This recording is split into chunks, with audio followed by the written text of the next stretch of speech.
this is my price action trading course. The current module is about measured moves and other types of support and resistance. Support and resistance. Support is a price below the market where buyers might be stronger than sellers, and resistance is a price above the market where sellers might be stronger than buyers.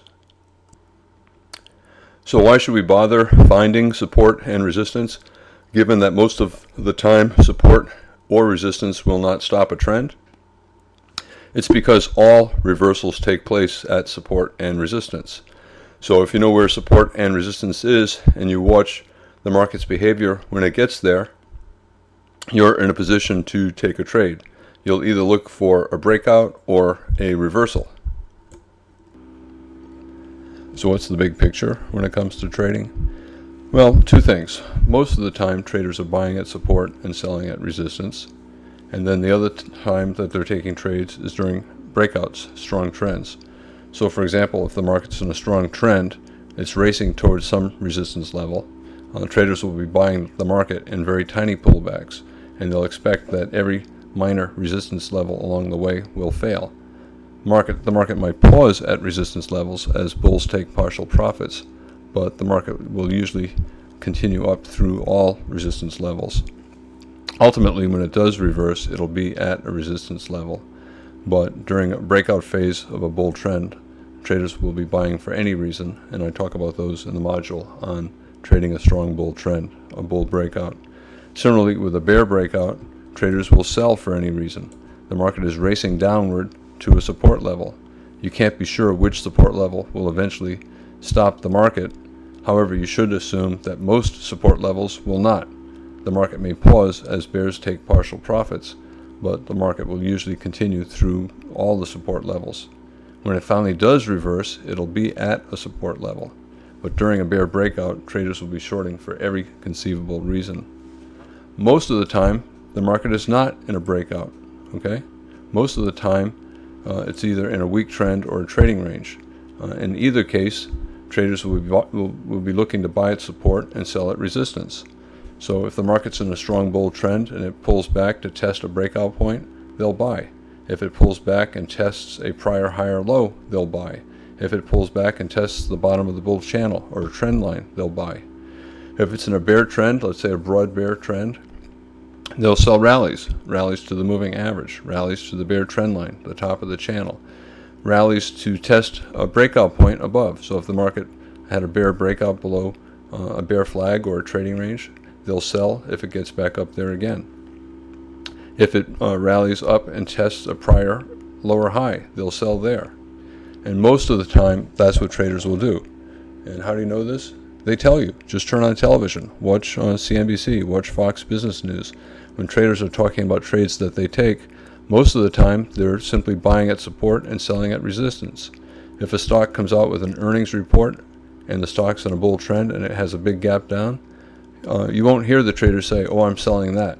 You'll hear some traders say, "I'm selling that," and other traders saying, "Well, I don't know. It's down near the prior low. I'm going to buy." And you will virtually never hear them talk about candlestick patterns.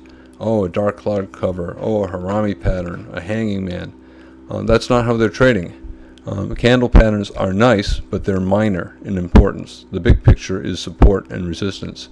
And it's just really, really important to understand that and to use it as probably the cornerstone of your trading. You've got to be looking at support and resistance. It's far more important than candle patterns. And a signal is made of both context and a signal bar. So a setup is made of context and a signal bar. The signal bar is the little candlestick pattern at the end. The context is what all the bars to the left show, and that includes mostly support and resistance. And it's far more important than the candlestick pattern. So for example, in a strong bull trend, a candlestick pattern is meaningless. You're going to buy for any reason. Even if there's a strong bear reversal bar, experienced traders will buy below the strong bear reversal bar, expecting the bar to be just trapping inexperienced bears into shorts, and the short will quickly turn into a bull flag. And smart bulls will enter exactly where those bears will have their stops and where they'll exit with losses. So big picture, support and resistance. And then 5% of the time when it's in a breakout mode, you enter for any reason in the direction of the breakout. The advantage of placing trades at support and resistance is that the trader's equation is very strong. The reward can be much bigger than the risk, and the probability is usually between 40 and 60%, and that creates a very strong positive equation, trader's equation. What types of support and resistance are most useful? Trend lines, prior highs and lows, and measured move projections. So for example, if the market's in a bear trend and you draw a trend line across the highs, you look for the market to test the trend line, and if you get a strong bear reversal bar, you have a strong setup for a short. Your risk is small, the height of the signal bar, and your reward is large, probably at least twice as much as what you are risking.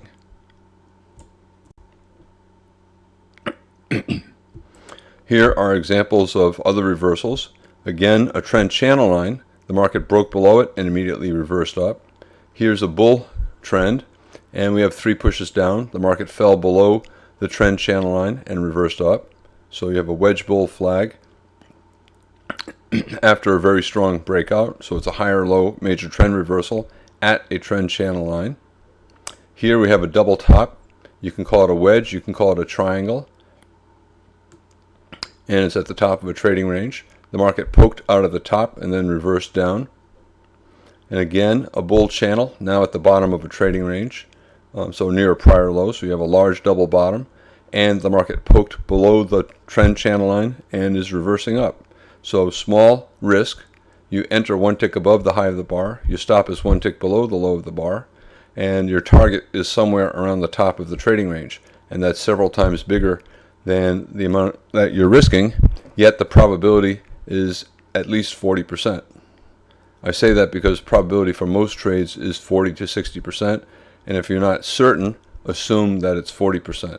If you're very, very confident, assume that it's 60%.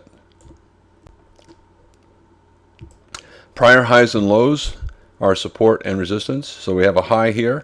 The market went a little bit above it and then reversed down in a strong bear reversal bar, creating a double top. A prior low here. The market touched it but broke through. However, when we got down to another low just a little bit lower, we got a big tail. We tried to push down again and got a tail. We tried to push down again and we got a tail, and this time we have a strong bull reversal bar. So the market is reversing at support just below this low and just above that low. So that provides a good entry for a trade where the reward is bigger than the risk. Probability maybe 50-50 in a situation like that.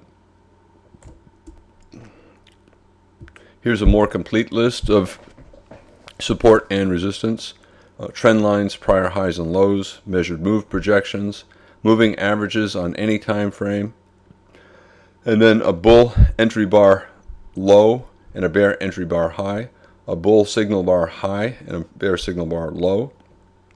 The high, low, open, and close from today, yesterday, on the daily chart, the weekly chart, monthly chart.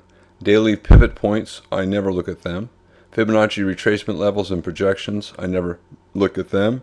And any type of band, Bollinger Band, Keltner Band, I never pay attention to them either.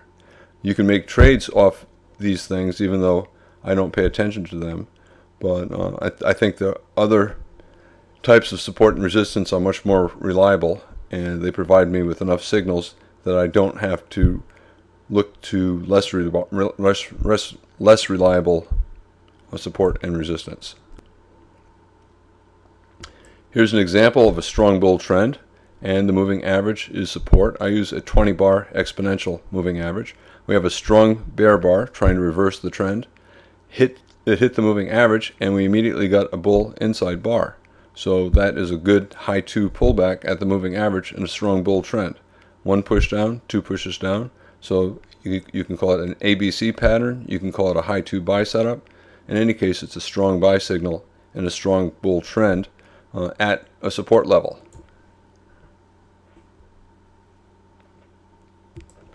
Prior bear signal lows, okay, we have a sell signal, a bear signal bar here, we have a bear signal bar here, and a bull trend, and the bull trend keeps going up. Eventually the market reverses. This is a parabolic buy climax at the top of a spike and channel pattern, spike and channel, and then we have a lower high major trend reversal. Targets on the downside are failed sell signals below. So the market tried to reverse here. The market will probably come back and test it. It did here, it did again here. Here's another possible sell signal for a higher high at the top of a trading range. The market it trapped bears in and went up. Bears will short here, they'll scale in higher, they'll add on here, they'll add on here, and they'll hold until the market gets back down to their original signal. Once it's in the area of their original signal, they buy back all of their shorts. They take profits on the shorts from here, they take profits on the shorts from here, and they get out at break even here. So the market is drawn down to this price level, and the bears are not going to buy back their shorts until it gets here, and that's what happened here. We got back to the low of the earliest sell signal, and the market found buyers. Bears bought back their shorts to take profits, and you had some aggressive bull scalpers buying for a scalp.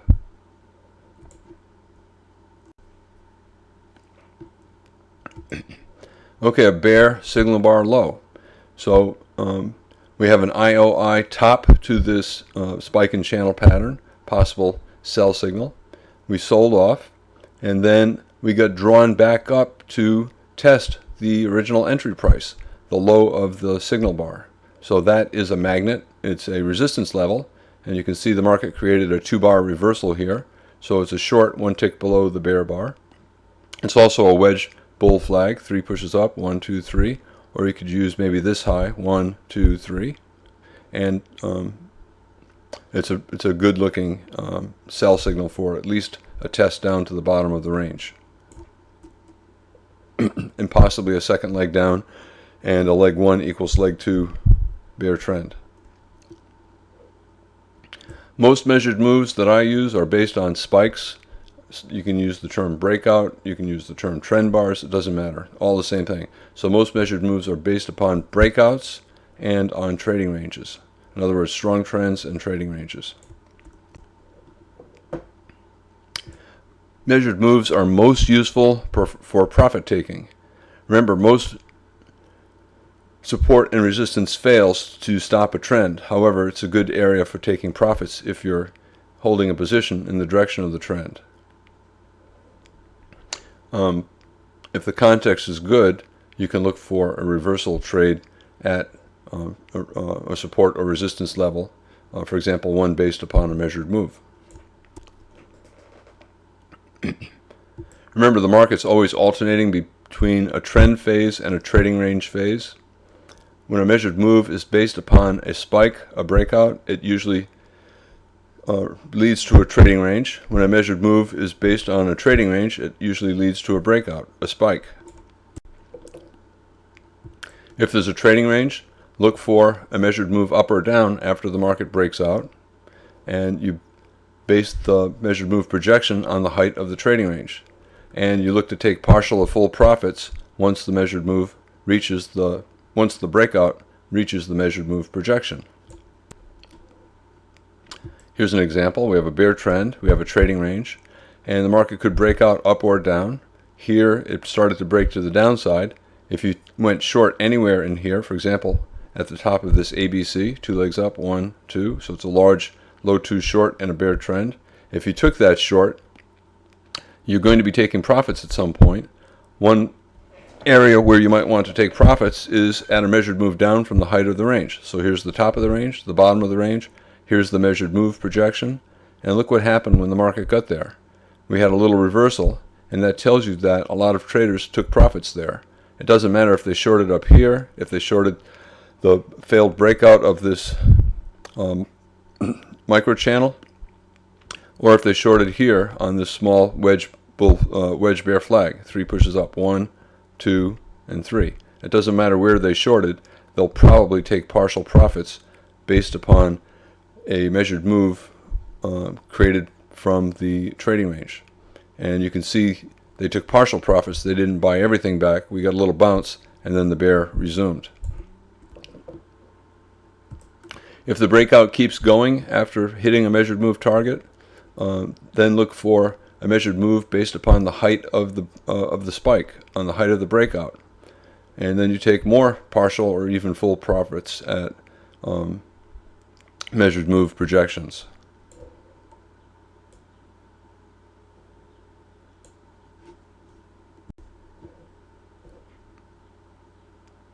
So here's an example. We have the market just kept going. If the trend continues, you take more profits at projections based on the height of spikes. So for example, we have a trend down, a leg one, a trading range, and then trend resumption.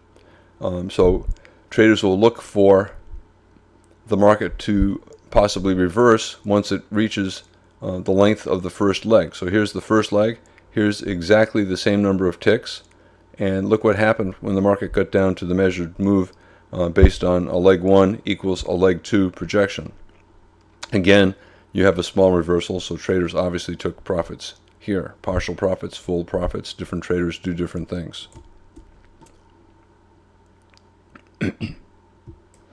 Also, you can make a measured move based upon the height of this breakout attempt, right?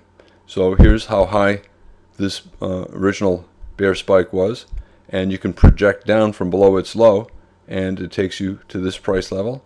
And again, traders will use that as an area where they'll take profits on their shorts.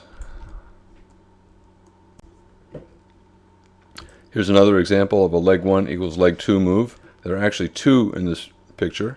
So leg one here is A to B. The market pulled back to C, a higher low major trend reversal. And when it reached a move up equal to the height of AB, in other words, when CD became the same size as AB, traders took profits, and this is what happened. Now we have a larger larger pattern. We have a leg up from A to D, and when the market sold off to E and then the trend resumed up again, traders will look for a measured move equal to the height of A to D. And that's what happened up here. You see profit takers on the leg one equals leg two measured move up. So what ultimately happened was we had a larger leg one, leg two move. The larger leg one is A to D. It's subdivided into two smaller legs. And then the second leg up, E to F, also subdivided into two smaller moves. The middle of a trading range often provides a way to create a measured move projection. Remember, a trading range is an area of agreement. The bulls agree that it's a good place for putting on longs. The bears agree that it's a good place to put on shorts. So it's probably the middle of something. It's probably the middle of the value for both the bulls and the bears.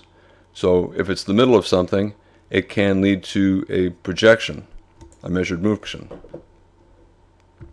Here, the market rallied sharply from 1 to 2, and then it entered a trading range. The trading range might be the middle of the move. So if you look at the middle of the trading range, you can use that to project up to where the move might go, and traders will then consider the move has gone too far. Okay, so you get the low here, the middle of the move, and you project up here, and you can see what happened when the market got equally high above the middle of the trading range. It started to find sellers. Some of the sellers were profit takers, and some of them were shorts. And obviously there were a lot of shorts because the market came back down into the middle of the trading range. Okay, so a trading range is an area of agreement, so it might be the middle of a bigger move. Here the market sold off and then went sideways. So you have to wonder, trading range, traders agree that this is probably a reasonable price, so if it's probably the middle of value. Both the bulls and the bears like this area. Both the bulls are buying and the bears are selling. That's why we're going sideways. So it might end up being the middle of the entire move. So traders can project down from the top of the move to the middle of the trading range, and then find where a measured move down would be, and bears will look to take profits in that area. Here on the upside, we have a pretty strong move up, and then two-sided trading. So both the bulls and the bears think of this as value. So if it's an area of value, it's probably in the middle of the developing trend, and you can project up, and traders will use that as an area for taking profits. The height of the spike, in other words, the height of the breakout, often leads to a measured move projection. So here we have a very strong bear breakout. You could say the breakout continued all the way down to here or all the way down to here. It doesn't matter. But when you have a 2 or 3 or even 1, 2, 3, 4 consecutive very strong trend bars, traders will look at the open of the first bar to the close of the last bar and project down, and that's an area where they'll look to take profits. And that's what happened when the market reached the measured move projection. The bears took profits, aggressive bulls started to scale into longs for a scalp up. Here's a strong bull spike. You can use the open of this bar to the close of this bar, the open of this bar to the close of that bar, the low of the spike to the top of the spike, the open of the spike to the top of the spike. No one knows in advance what traders will use for measured move projections, and I tend to look at all the possibilities. And measured move projections based on spikes can go either direction, up or down. So here's a bull spike, and the market started to reverse. So when the market started to form these two bear bars, you had to wonder that it might break out below the low of the spike and then go down for a measured move, which is what it did.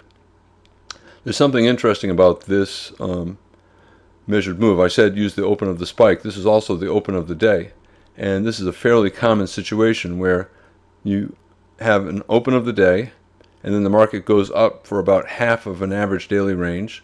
It then reverses through the low of the day, and it very often then finds support at exactly a measured move in the opposite direction.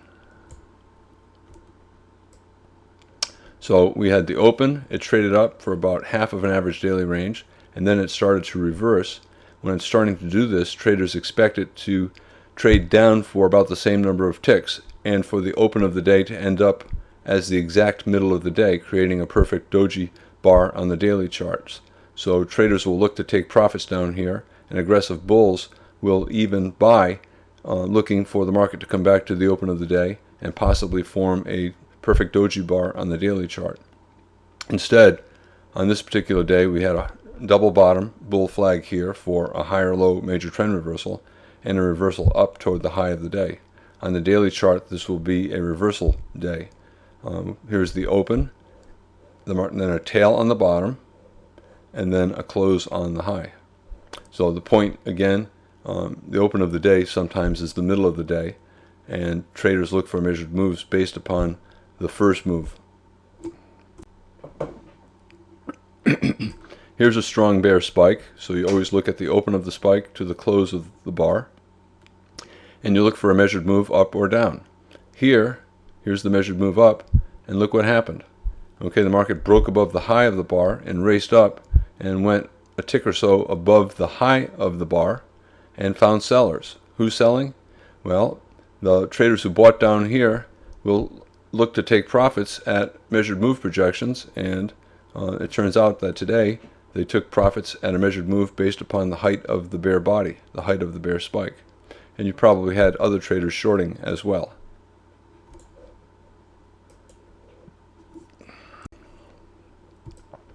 Here we have a bull spike. Here's the open of the spike. Here's the top of the spike.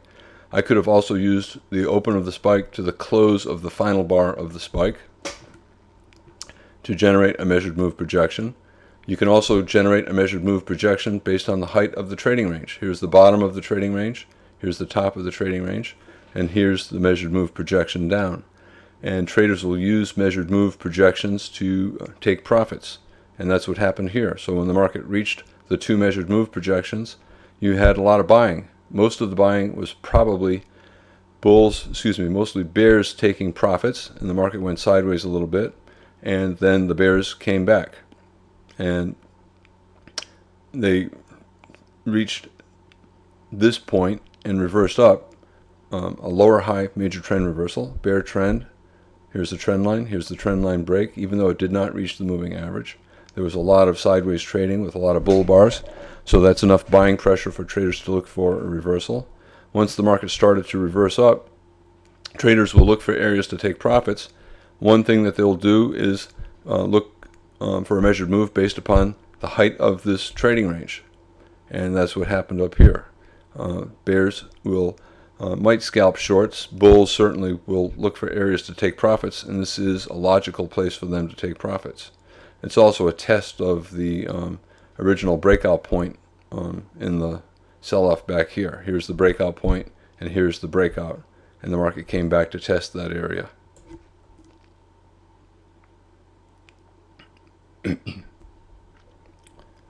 Micro gaps. Every trend bar is, and for every trend bar, you always look at the bar before it and the bar after it, and if those two bars do not overlap, you have a micro gap. The trend bar is a micro gap, and it's a sign of pressure. If it's a bull trend bar, it's buying pressure. If it's a bear trend bar, it's selling pressure, and it increases the chances that there'll be follow through in the direction of that trend bar. So for example, we have a bear breakout and the bar before it, and you can look at the bar after it, or even the bar over here. We have a micro gap. The bulls were unable to push the market back above the breakout point, the low of the bar before the trend bar.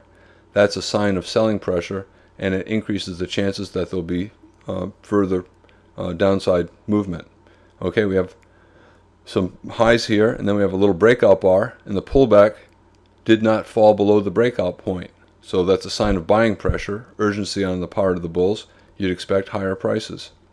We have a big bear breakout here. Here's the breakout point, and the market did not come anywhere near the breakout point on its pullback. So a sign of tremendous urgency, a lot of selling pressure, and the market probably will go lower. A gap here. Here's the breakout point. Here's the bear breakout. The pullback did not go above the breakout point, so we have a micro gap in here, and it's a sign of strong selling, and you expect lower prices. Here's a bull breakout, the close above the high of the prior bar. The next couple of bars tried to come back and test, but they could not fall below the breakout point, a sign of buying pressure, and it increases the chances that the market will go up.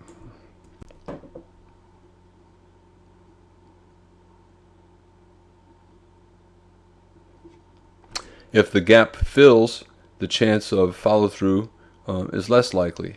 So for example, here's a bear breakout, here's the breakout point, but this rally went above the high of the breakout point, and that reduces the chances that the market will go down much further. Each of these red lines is other examples of that. Here's a bull reversal bar. The market had a strong bull trend bar here, it closed well above the highs of these bars, but the next bar, instead of staying above the highs of these bars, quickly reversed down below the highs of those bars. So the micro gap immediately closed. This trend bar basically is an exhaustion gap on the part of the bulls. It's a one-bar bull trend. Okay, bull breakout, closed above the high of the prior bar, but the next bar did not hold above the high of this bar. The micro gap closed, and the market fell. Bear breakout, and here's the gap, the low of this bar, the high of this bar. We have a micro gap, but it closed and it became an exhaustion gap, and the market went up instead of down. Here we have a trading range and a gap up, so we have a large gap, and a lot of times the middle of a gap leads to a measured move. So here's the start of the move, here's the middle of the gap, and if you project up for the measured move, we eventually got there at bar number 9.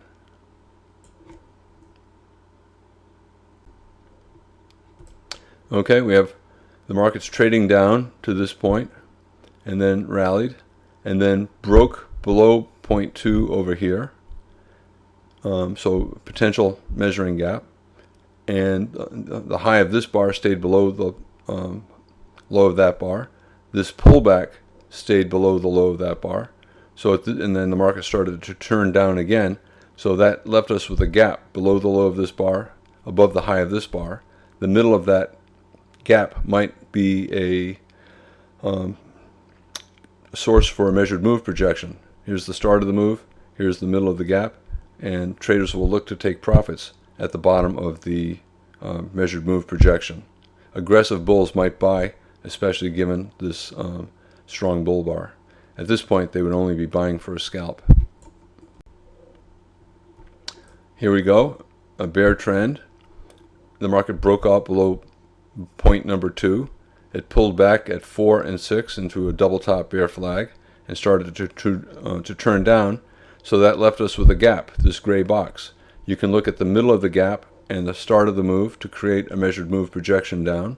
And the market fell a little bit below it and then reversed up. So traders took profits here, and we had pretty good buying pressure, and that tells you that probably bulls were buying as well, and that's what we can tell certainly from the strong reversal up.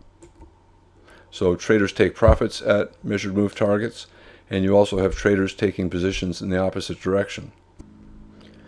There are often many possibilities for measured move projections. Here we have a reversal up. Here we have a strong reversal up in the spider. So the market may go for a measured move projection based on the height of the sell-off. So traders will make a projection up and look to take profits in that area. We have a very strong bull spike, and strong bull spikes usually lead to measured move projections. The spike became very strong at the start of this bar, and it continued up through this bar, so traders will be looking to create measured move projections based upon that spike. Maybe from the open of the spike to the close of the third bar of the spike, maybe the bottom of the spike to the top of the spike, maybe from the bottom of the leg up to the top of the leg up. All of those projections come out in the same general area.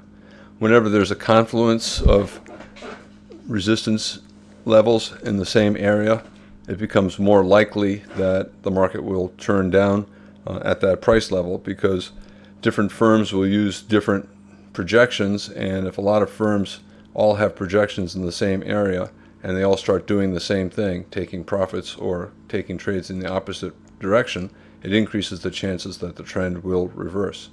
And you can see that when we got up to this general price area, the bulls took profits and the bears went short. On the way down, we're trending down, and then we had a breakout bar late in the trend. This is a breakout bar, and it turned out to be a 2-bar reversal. So traders are wondering, is it the end of the move? Is it a sell climax? Or will the gap stay open and become a measuring gap? At this point, we had a pullback that tested the low, and then the market started to turn down again, so traders began to think that this might be a measuring gap for a measured move down, maybe based from the height of this leg, or maybe based on the height of the entire move down. Traders will look at both. The market sold off to this point and then turned up here, but look what happened. It did not close the gap, so that increases the chances that this is a measuring gap. We have a 2-bar reversal on the test of the gap. Traders will also short below here. So they shorted below this bear bar after it turned down after testing the breakout point, and they'll short again here below this 2-bar reversal on the test of the breakout point, and the market reached the measured move projection at the end of the day.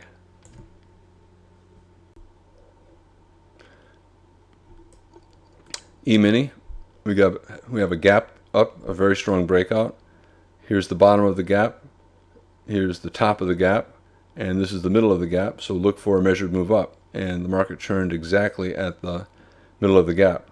We have a bear leg that started here with this bear spike and a gap between the pullback and the breakout point, and the market in this case went well below a measured move down. And that is the end of the module on measured moves and other types of support and resistance.